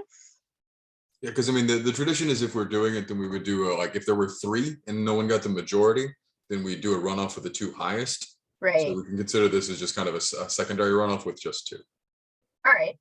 Unless Okay. Katie's got something. Could we do a revote at the July retreat, given, is that like doable? Given we don't have like all delegates participating, obviously some folks have dropped off the call. Yeah, I mean, I think, yeah, I mean, if the body approves it, we can do that, yes. Well, one other idea is since it's Qualtrics, you could email everyone their own link for the new voting, and then they could do it between now and whatever date you set. It's just that would go against Jacob's thing about no absentee ballots. But again, I mean, we can also move to suspend the rules we just adopted and just have an in-person one in July. It would require a 2/3 vote, but I wouldn't be opposed to suspending the rules and allowing us to do kind of an absentee Qualtrics poll again for this one that was a tie and send it out, and delegates have, 2 days to return their ballot or something. What, Laura and Jen, what do you think? Well, since Jen will be gone by that point, it's fine. It's fine with me. I'm in support of whatever the body thinks is best. The only thing I would add to that is Matt Banks on the call, because I don't know that this is us suspending the rules. I think this comes from like the no absentee ballot comes from those larger like public body organizations. So if we're going to act as a public body, then I think we should not have absentee voting.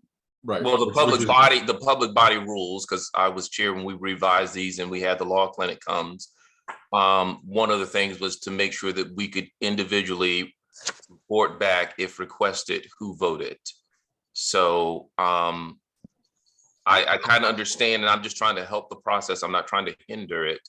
How we make sure that everyone gets to vote and then we don't get into another deadlock.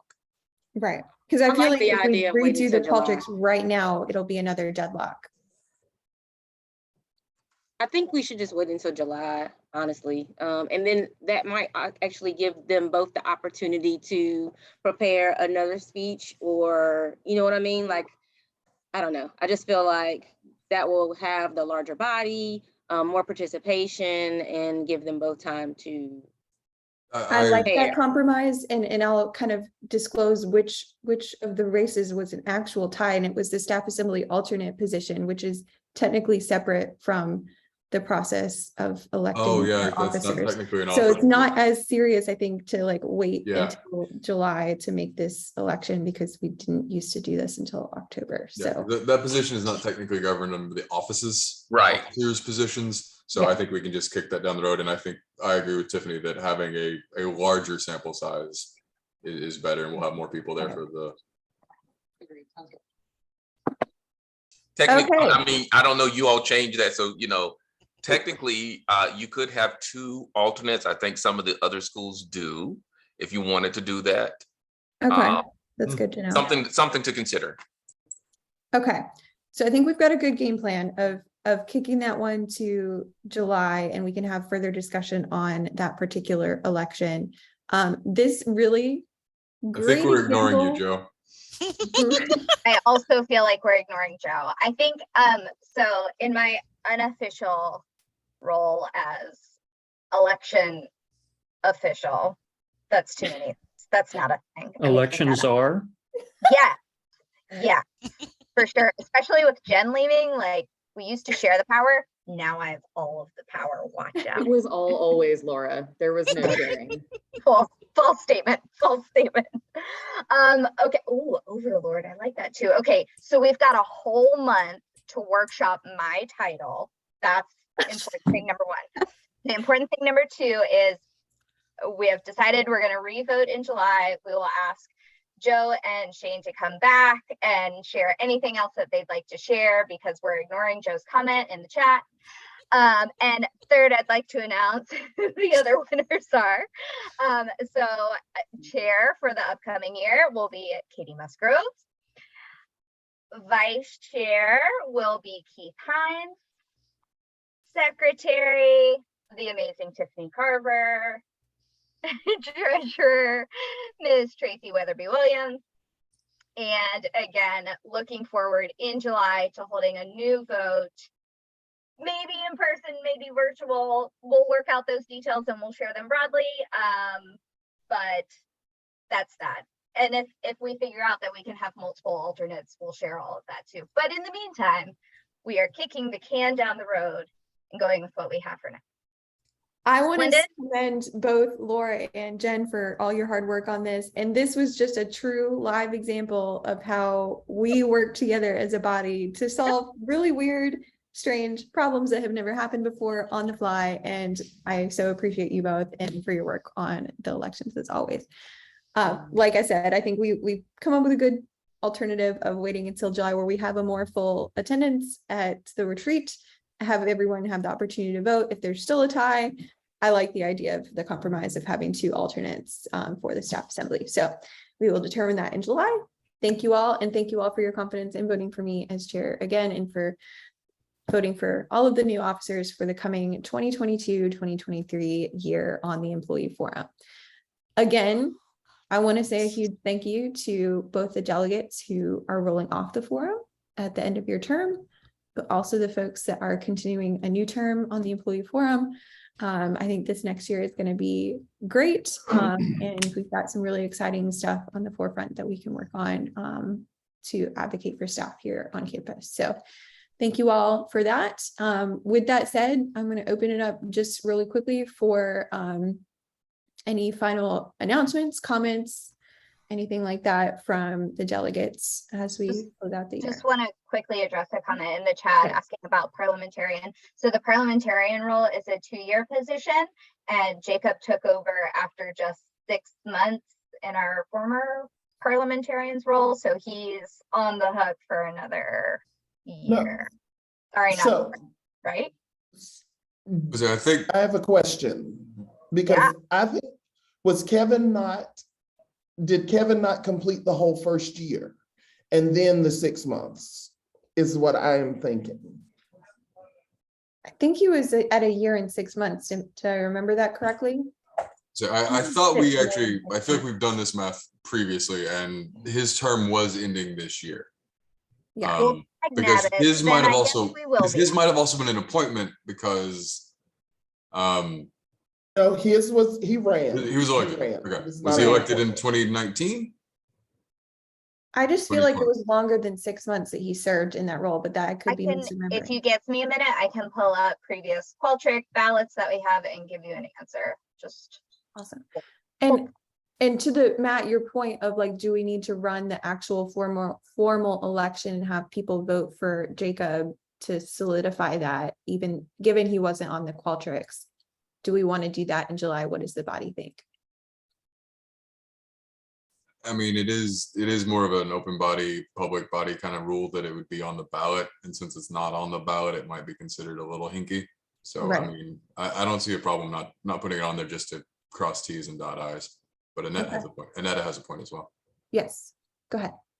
I think we need to get clarity on whether his appointment is up now.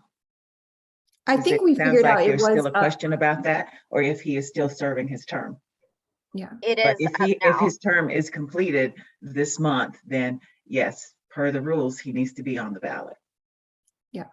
Yes. So just looking back, it is correct that Kevin did 1.5 years and Jacob did 6 months. So that term is over. So we need to do an election for the role of parliamentarian. I think we add that to the ballot next month. I will throw out here, just to make things simpler, if the candidate is running unopposed, you can switch to a voice vote. You do not have to put it on the ballot.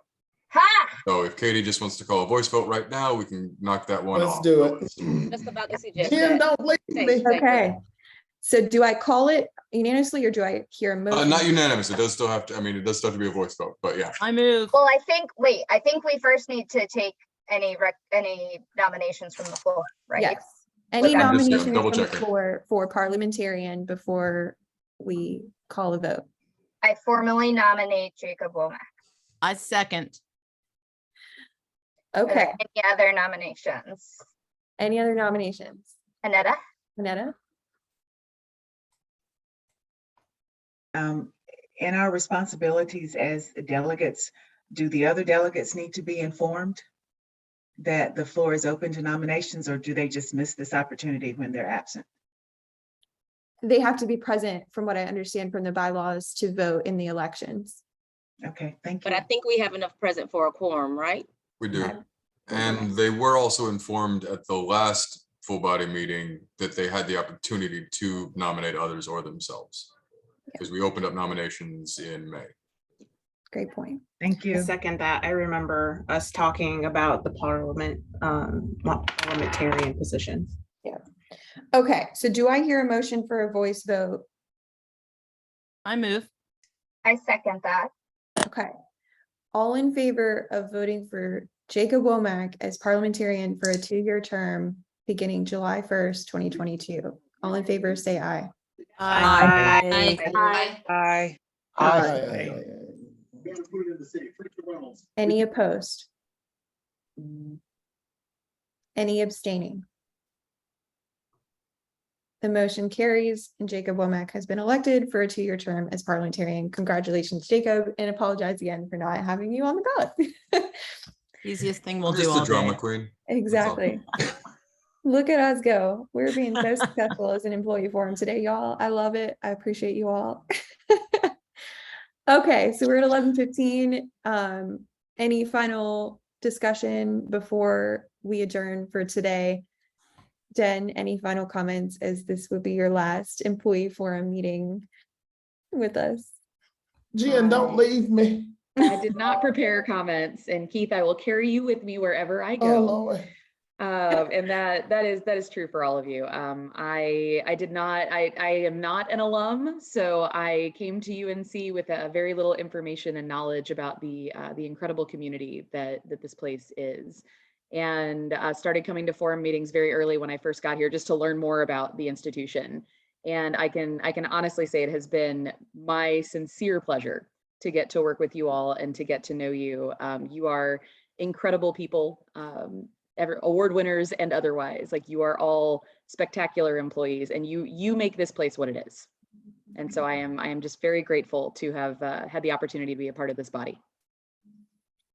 I'm so appreciative of you and all the work you've done, Jen. Your work on the 2 reports that we did during the COVID-19 pandemic are just like absolutely stellar contributions to the staff here on campus. And I really think that contribution will live on. And I really appreciate your help in kind of navigating that process, because none of us are experts in the statistical analysis as you are. So thank you for that. Thank you for your service on the blood drive and doing that amazing work.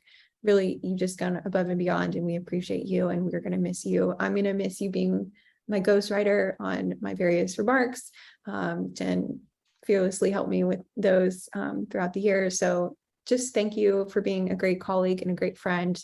And you're welcome back anytime. Yeah, Jen, are you a snow and cold person? Apparently so. I did go to, I went to undergrad in Chicago, so I think I can handle it. I don't think we're gonna do her. I tried already. So. Trust me, I tried. So thank you, Jen, and thank you all for another great meeting. I appreciate each and every one of you. Congratulations to our award winners. I know we've had a couple forum delegates win this time around, Stephanie, Jen, etc. So thank you all. Have a great rest of your month. We'll be sending details about the July retreat soon. We just got approval literally during the meeting today that we're going to get to have food offered at the in-person portion of our retreat. So that is great. We'll probably do something simple like box lunches, so that we're not kind of, doing anything kind of complicated in terms of serving food or anything, because we're still in COVID. We're still in a pandemic. So, and it will be outdoors. Keith, I know you hate outdoors, but there's various shaded areas. There's a picnic shelter, like there's all kinds of things to avoid the sun and the elements. So I hope that will appease you and you'll come and participate in that. I have umbrellas and the little portable neck fans and a Mr. fan and bug spray. I love it. See, Tiffany's prepared. Tiffany's got it. We had yes, I can stay on. Somebody sent me a message in the chat. The other thing I'll say is we have talked to kind of David at the Outdoor Education Center about the retreat and the format of it.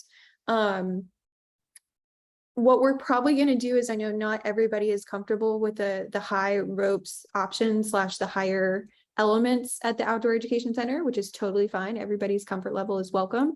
So what we're going to do is we're going to start bright and early at 8 a.m. for an hour with the folks that want to do the high ropes option and or zip line or something of that sort. And then the folks that aren't comfortable doing the high ropes option will come, and we'll start at 9 o'clock with everyone doing the low ropes team building option at the Outdoor Education Center. We'll do that for a couple hours, and then we'll have lunch together in the picnic shelter at the Outdoor Education Center. Yes, and folks are welcome to come and watch. Like, I don't know if y'all are familiar with the low ropes option, and it's very much so not intimidating. So hopefully there will be opportunities for everyone to participate at every comfort level. And if there are accommodations concerns, please feel free to reach out to Matt and myself. David has offered to make sure we work with folks who may need any sort of accommodations to participate in the Outdoor Education Center portion of our retreat agenda, which again, we'll send out details about all of that, hopefully in a week or two, to give folks kind of an outline there. Keith, your hand is up. No, Jessica said she had some information. I didn't know if you want to give her a second to jump on. Yes, please, and welcome. unmute and tell us what she knows about the booster leave. Jessica, you still Yeah, guys, glad I stayed on. I run you guys in the background while I do other things after I heard booster leave. It was one of the top articles in the Work Well newsletter. Thanks for reading that, Arlene. The information is the details of all that it's not on the website that they referenced just yet, but it will be on the website. They said before the end of the day, so I'd give it to tomorrow morning to be safe.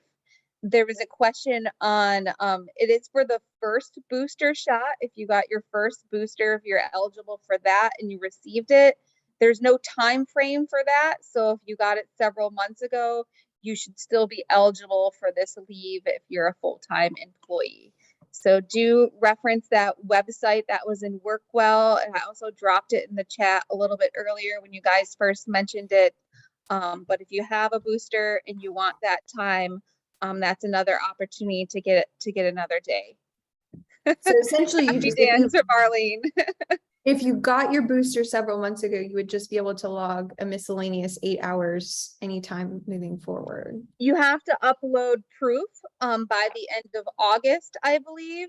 And then once you have that proof, I don't know the behind the scenes details, but perhaps that will be what's included on the website later today. Or it's just generally paid out leave. You don't have to like take a day off in future to like make up for it. That's kind of confusing. I think that it's just 8 hours of paid annual leave given to those who, proactive, got their booster, their first booster. Okay, gotcha. It looks like Katie, now it has a expiration date, so you do have to use it by the end of March of next year. Got it. Unless this person is sending information for something else. it'd be nice if we could get specifics directly from HR on that, because I would love to have another extra day. It's in the Workwell newsletter that just came out. Was that yesterday or the day before? It comes out the first Friday of every month. That's been the schedule with our new communication staff. So it's been pretty good at coming out the first Friday. So it came out on Friday. Okay. It's either the first article or the second. It's at the top. And it does reference that website. Unfortunately, the details are not on the website yet, and they said that they will be on the website before the end of the day. So I said give it till tomorrow morning. Those details will be on there, but I'll follow up with you, Katie. And as I hear that the details are live, I will get you what I can, and that will be our details from HR. So if you got that booster, you may have an extra vacation day coming your way. Well, considering the governor just gave us a day, that's 2 extra days that we can have this year, which is like, that's a perk. Isn't it great? Oh, yeah. I'm about to have a whole Juneteenth weekend party. Y'all come on out. Y'all come out. Jessica's providing all the good news for us today. Thank you. Is this going to be indoors, Key? The party. Oh, no, y'all will be outside. I will be indoors. Oh, goodness. If you need some company. I think we need to stop recording at this point. Wait, before we stop recording, Katie, could you clarify which day is in person and which day will be virtual for the first day is in person, so it'll be the July 13th, I believe it is. Okay. The in-person day, and then the next day is the 14th is the remote Zoom portion of our agenda. Yes. Perfect. Thank you. Awesome.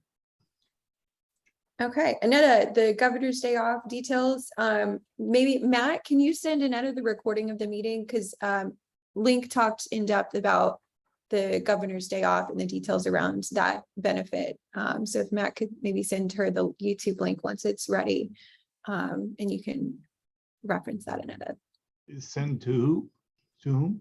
Annetta Oh, Stokes to Reader. Annetta Streeter. Yes, I will. I will. Thank you so much, Matt. Certainly. Awesome. Okay. Do I hear a motion to adjourn? This is Arlene. I second. Awesome. Any opposed? Let's just do that. I opposed just because Jen made the movement. Exactly. Let the record show. If we don't end the meeting, she can't leave. Like Here we 3 go. other people made the same motion. So I Here we was We're in fine. a perpetual Zoom meeting with all of us. It will never, ever end. Charlissa has a quick question. Here's a question. Yes, go ahead, Charlie. Hi, I have a question for Matt. Can you send me the Zoom link for the meeting on June 9th? I'm trying to find it in my email, but I can't find it. I know I submitted the Vice Chancellor meeting. Yes, Yeah. I will send that. I think I sent it as an update, but I will send it to you directly. Okay, I don't thank think I you. got the update either, Matt. So Okay, I'll double check on that. awesome. Yeah, so I'll see some of you all tomorrow at the Vice Chancellor meeting. For others, I will look forward to seeing you at either the Executive Committee in June or the upcoming July retreat. So thank you all, and I hope you all have a great June, summer, whatever your plans may be. Stay well, be safe. For real this time.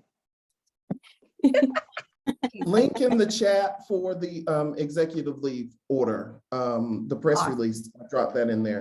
Jen, Danielle, we love you. We'll miss you. Smooth move. Thank you all. Love you, and we'll miss you too. Be good. Can't be good. Don't Yep. get caught. Yes.